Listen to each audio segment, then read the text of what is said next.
Yeah, no. When I was back in my 20s, I worked on a show called Codename Kids Next Door. And I was okay.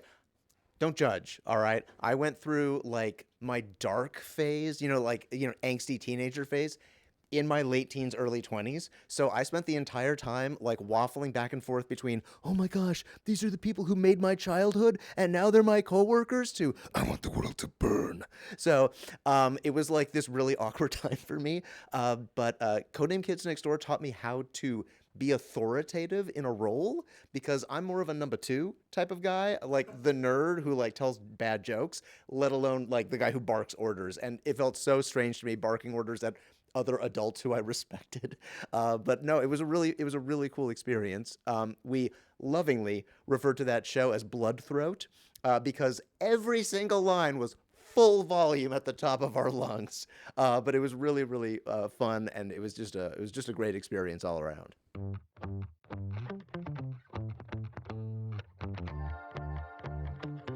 So I don't know.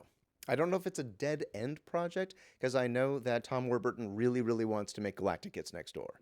But that's tough. It's one of those things where like he made the show, but he doesn't own the characters. Like that's owned by like Warner Brothers and etc. So last I checked, I believe it was like a couple of years ago, he was still pitching it to HBO Max. Back when it was HBO Max, now it's just Max. So I'm not sure. Hopefully, hopefully we hear something about that for sure. But like it's one of those. It's a struggle. It never seems to quite go away, but it never gets like accepted yet.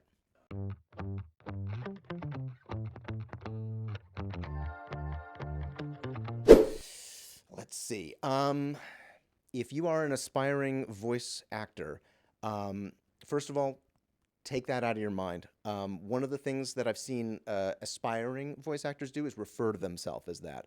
And as soon as you start acting, you're a voice actor. You're not trying to be one.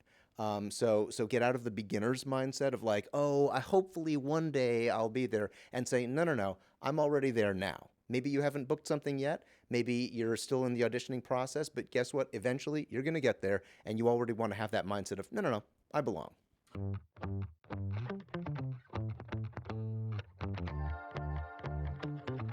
Oh, sure. Let's see. I, I don't take inspiration from him because I cannot do what he does, but I really like D. Bradley Baker.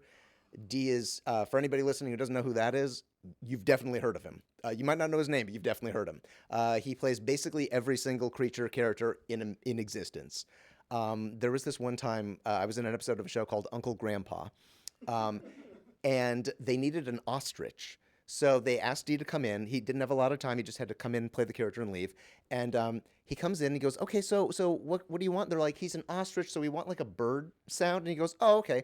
Then he made a weird face and produced this loud, deep honk.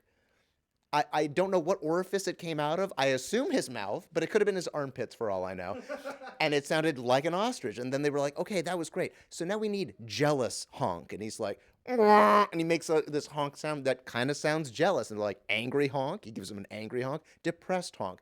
No, that was sad. We want depressed. And he goes, oh, okay. And he changes it. Sounds depressed. And you're like, what the heck? And then after like an hour of just making a bunch of crazy honks, they're like, all right, D, that was it. And he goes, okay, guys, thanks. And he leaves, and everybody, like, including seasoned veterans in the room, just starts breaking into applause because nobody knows how the hell he does any of the things he does. So it'd probably be D.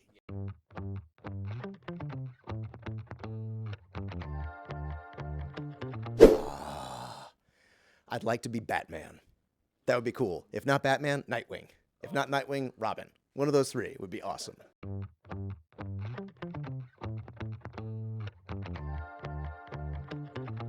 Oh, like my favorite like shifts constantly. But I would say it's still probably Venom from Spectacular Spider-Man. It was a throat ripper, hurt like heck, but like he is my ultimate favorite like Marvel character. So just being able to play him at all was like really cool. Yeah, I can't say it in a crowded room, but I will say voice actors tell a lot of dirty jokes, and basically the younger the show is geared towards, the more profane we are behind the scenes because you got to let it out somehow. Yeah. So I'll just say fun stuff happens for shows for preschoolers. Okay, that's all I'm gonna say. That's awesome. Sure, Thank you so much. of course.